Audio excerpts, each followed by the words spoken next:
سلام.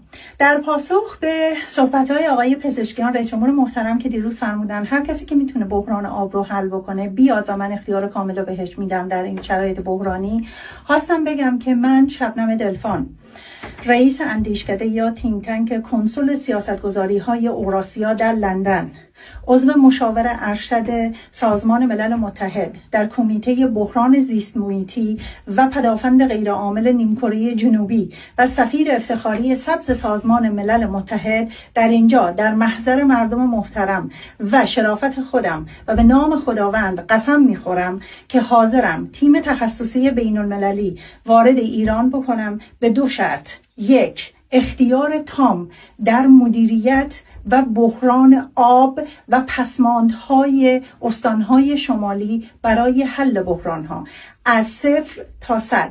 2، اختیار تام چیدمان تیم تخصصی در خارج و در داخل کشور.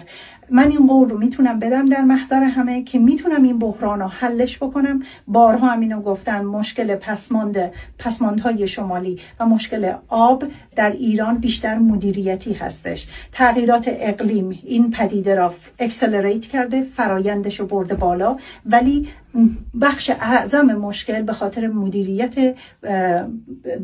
مدیریت بحران و مدیریت بخش آب و پسمان در کشور هست. بنابراین من خواستم به عنوان فرزند کوچک آن سرزمین اعلام آمادگی بکنم برای کمک به کشور و برای حل این بحران.